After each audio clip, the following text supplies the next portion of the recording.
Notre rencontre aujourd'hui, mesdames et messieurs, de restitution de votre parole ou de la parole citoyenne est précieuse. Elle est d'autant plus précieuse que nous vivons des moments d'expression de souffrance, de perte de croyance en un futur prometteur et de difficulté d'accepter un quotidien rongé par le mal-vivre ou le mal-être. Face à Jean-Paul Delevoye, pour une fois, pas d'homme politique, mais une assemblée de simples citoyens. Tous ont participé à la grande concertation sur la réforme des retraites. 6 mois d'échanges conclus hier. C'est parce que vous avez ce talent rare, celui de savoir entendre la colère des Français et leurs espoirs, que nous saurons mener la réforme profonde des retraites que nous appelons de nos vœux. Merci encore à vous. Le gouvernement s'auto-félicite, mais c'est bien que le sujet est très sensible, avec près de 20 millions de Français à la retraite d'ici 2050. Alors depuis septembre, il a sorti les grands moyens. Plateforme participative en ligne ouverte à tous et surtout des tables rondes citoyennes organisées un peu partout en France. François et Dominique font partie des 800 personnes à y avoir participé. Moi, je me suis estimé ce jour-là maître de ma retraite.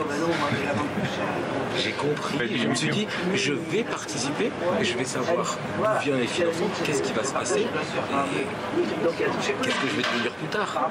Il faut laisser les gens acteurs et pas les laisser spectateurs. Ils n'attendent que ça, ils ont besoin de ça. S'exprimer, participer, comprendre et agir. Je vois bien au travers de mes enfants et petits-enfants l'inquiétude qui peut être la leur quant à leur devenir et notamment quant à la retraite. Pour eux, c'est inscrit dans le marbre, ils n'auront pas de retraite.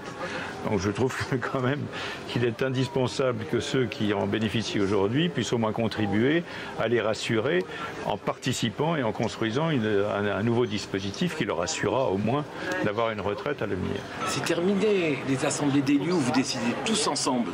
Non, on veut des citoyens et des citoyens tirés au sort et qui iront aussi à vos côtés pour décider et prendre la chose publique en main. Et si ce n'est pas fait aujourd'hui, c'est catastrophique pour demain.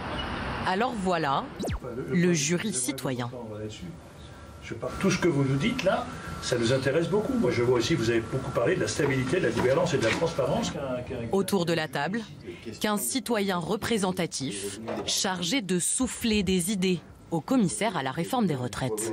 Cette méthode, c'est évidemment imposée, car j'ai toujours cru que lorsqu'on donne au peuple le moyen d'être intelligent, il est intelligent et nous avons besoin de compenser quelquefois la faiblesse de nos décisions par la force de nos citoyens. Ce n'est pas forcément à mettre partout, mais sur certains sujets qui concernent tout le monde, les retraites concernent tout le monde.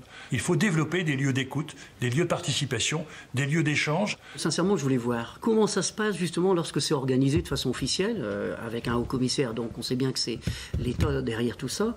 Et est-ce que, oui ou non, on va vraiment pouvoir s'exprimer ou recevoir la parole divine, entre guillemets. Et là, par rapport à cette transparence, moi j'en suis totalement satisfait. Au moins j'ai pu m'exprimer, on a pu tous s'exprimer. Vous demandez aussi une solidarité des hauts salaires. Donc ça nous va bien aussi, parce qu'avec toute l'équipe, on est en train de se dire que tous les salariés sont concernés jusqu'à 3 plafonds, mais au-delà, ceux qui sont au-dessus doivent garder une solidarité pour ceux qui sont en dessous. Faire contribuer les plus riches, augmenter les salaires, garantir un niveau de retraite équivalent au SMIC, ou encore taxer les robots. Autant d'idées qui rappellent les réclamations d'un autre groupe de citoyens, les Gilets jaunes. Alors,